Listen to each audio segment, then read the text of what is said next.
হাওড়ার বিজেপি নেতার বাড়িতে ব্যাপক ভাঙচুরের অভিযোগ।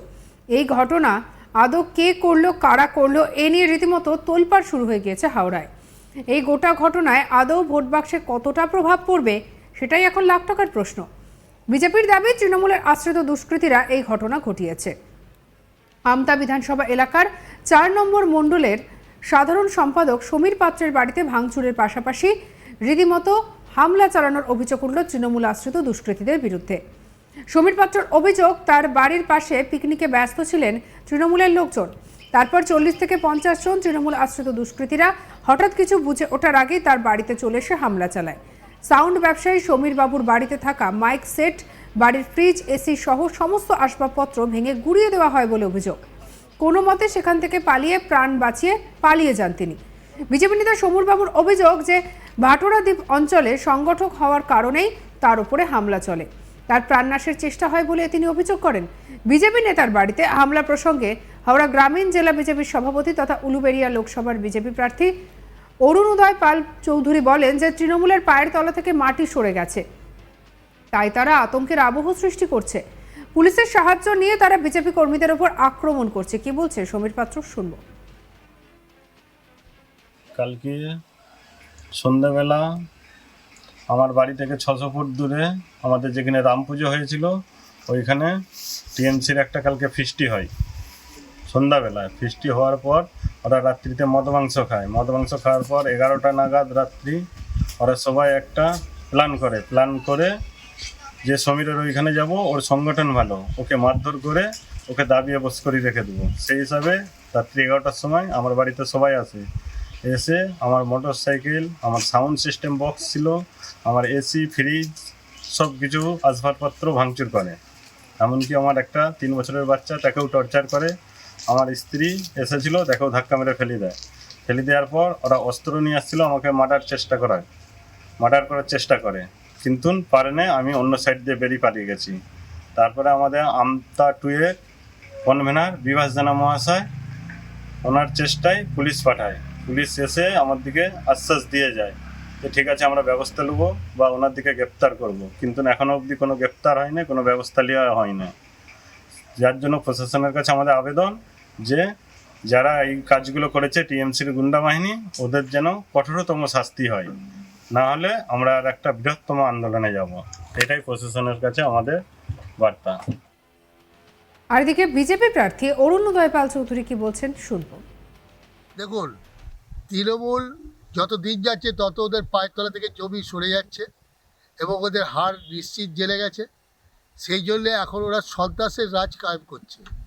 আজকে হাওড়ার গ্রামীণ জেলা অর্থাৎ উলুবেড়িয়া লোকসভা কেন্দ্রে সর্বত্র ওরা সন্ত্রাস করছে, আর দলদাস পুলিশকে দিয়ে আমাদের কর্মীদের ওপর মিথ্যা কেস দিচ্ছে একাধিক।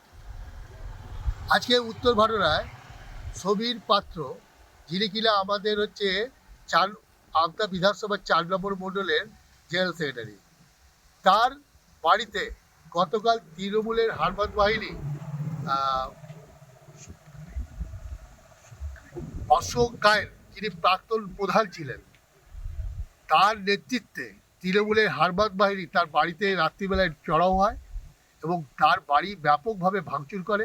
মোটরসাইকেল, ফ্রিজ, আপনার এসি এবং যাবতীয় আসবাবপত্র ভাঙচুর করে এবং ওকে মারধর করে এবং স্ত্রী শ্লীলতাহানি করে। আজকে পুলিশকে জানানো হয়েছে, কিন্তু এখনও পর্যন্ত পুলিশ কোনো প্রপার অ্যাকশন নেয়নি। আজকে তৃণমূলের হারবাদ বাহিনী পেছনে দলদাস পুলিশ সহযোগিতা রয়েছে, যার ফলে আজকে এরা এত উচ্ছৃঙ্খল হতে পারছে। আর যদি ল অ্যান্ড অর্ডার যদি ঠিকভাবে পালন হতো তাহলে এটা হতো না। এবং আমি আশা রাখবো যে প্রশাসন এদের বিরুদ্ধে ব্যবস্থা নেবে, দোষীদের বিরুদ্ধে, এবং যথাযথ শাস্তি দেবে। আর না হলে কিন্তু আমরা ছেড়ে কথা বলবো না। আমি শুধু লোকসভার প্রার্থীও নয়, আমি হাওড়া গ্রামীণ জেলার বিজেপির জেলা সভাপতি, অর্থাৎ সংগঠনের লোক দিয়ে সাধারণ মানুষ আমাদের সঙ্গে আছে, তাদেরকে নিয়ে কিভাবে সন্ত্রাস দমন করতে হয় সেটা আমি জানি, এবং সেটাই আগামী দিনে ব্যবস্থা নিতে হবে।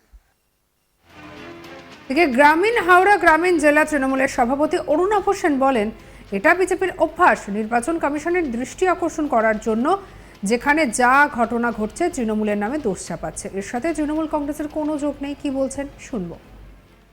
দেখুন, এটা বিজেপির একটা হ্যাবিট হয়ে গেছে ভোট এলে নির্বাচন কমিশনের দৃষ্টি আকর্ষণ করার জন্যে, তৃণমূল কংগ্রেসের নাম খারাপ করার জন্যে যেখানে যে কোনো ঘটনা ঘটবে সেই ঘটনাকে তৃণমূল কংগ্রেসের ঘাড়ে চাপিয়ে দেওয়া হবে, যে তৃণমূল কংগ্রেস ভাঙচুর করেছে, তৃণমূল কংগ্রেস অমুক করেছে। কিন্তু তৃণমূল কংগ্রেসের এগুলো করার কোনো প্রয়োজনীয়তা তৃণমূল কংগ্রেস মনে করে না। তৃণমূল কংগ্রেসের প্রধান কথা যে মানুষ তৃণমূল কংগ্রেসের সঙ্গে আছে, তার কারণ তৃণমূল কংগ্রেস মানুষের 3টে জিনিসের ব্যবস্থা করেছে। একটা হচ্ছে খাদ্য, বস্ত্র এবং বাসস্থানের, এবং সেই সঙ্গে সঙ্গে এলাকার সার্বিক শান্তি প্রতিষ্ঠা করেছে। ফলে এইগুলো করতে তৃণমূলের কোনো প্রয়োজন হয় না। বিজেপি এগুলো ভোটের সময় কিছু সাজানো ঘটনা তৈরি করে নির্বাচন কমিশনের দৃষ্টি আকর্ষণ করার জন্যে, এবং এটা করা শুধুমাত্র যাতে আরও বেশি করে আধা সামরিক বাহিনী দেয়া যায়। দেখুন, বুথে তো ভারতীয় জনতা পার্টির কর্মী নেই, আধা সামরিক বাহিনীরাই প্রকারান্তরে ভারতীয় জনতা পার্টির কর্মীর বুথে বুথে কাজ করে দেয়। বুথে এজেন্ট বসানোর ক্ষমতা নেই। আমাদের আধা সামরিক বাহিনীর যারা আসে তাদের দিয়েই কাজ হয়। এবং আমাদের কাছে খবর আছে এবারে নির্বাচনে এই পশ্চিমবাংলায় আধা সামরিক বাহিনীর নাম করে যাদের পাঠানো হচ্ছে তাদের বেশিরভাগই আধা সামরিক বাহিনী নয়, উত্তরপ্রদেশের পুলিশ বাহিনী। উত্তরপ্রদেশের পুলিশ বাহিনীকে জলপাই পোশাক পরিয়ে আধা সামরিক বাহিনী সাজিয়ে বাংলায় পাঠানো হচ্ছে বাংলার ভোটে ভারতীয় জনতা পার্টির সুবিধা করে দেওয়ার জন্য। কিন্তু এসব করে দিয়ে কিছু হবে না। অনেক কিছু কাজই এই বাংলার বুকে ভারতীয় জনতা পার্টি করেছে, কিন্তু বাংলার মানুষ সর্বদা তৃণমূল কংগ্রেসকেই সমর্থন করেছে, তৃণমূল কংগ্রেসকেই ভোট দিয়েছে এবং আগামী দিনেও সেটা ভোট দেবে। ফলে তৃণমূল কংগ্রেসের ভাঙচুর করা, মানুষের ওপর জুলুম করার এইসব করার প্রয়োজনীয়তা নেই। রাতের অন্ধকারে ভারতীয় জনতা পার্টি এগুলো করে তৃণমূল কংগ্রেসের ঘাড়ে দোষ চাপায়। এই গোটা ঘটনায় রীতিমতো উত্তপ্ত পরিস্থিতি তৈরি হয়েছে হাওড়া জুড়ে। বিজেপি কর্মীর বাড়িতে এই হামলা হলে আগামী দিনে তো আরও বাড়ি বাড়িতে হামলা হবে বলে আশঙ্কা প্রকাশ করেছে অনেক বিজেপি নেতা। পুলিশ আগামী দিনে কি ব্যবস্থা নেয়, আদৌ দোষীদের শাস্তি হয় কিনা, সেটাই এখন দেখার। বাঁশ দিয়ে পিটিছে, তার আরে সব খুলে নিয়ে গেছে, পাইপ ফাইপ যত যা ছিল।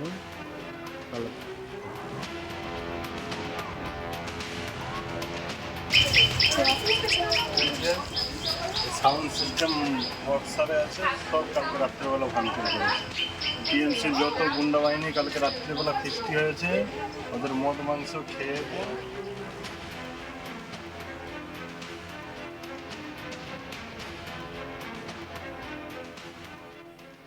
সঙ্গে রাখুন আজ তাক বাংলাকে, সাবস্ক্রাইব করে নিন।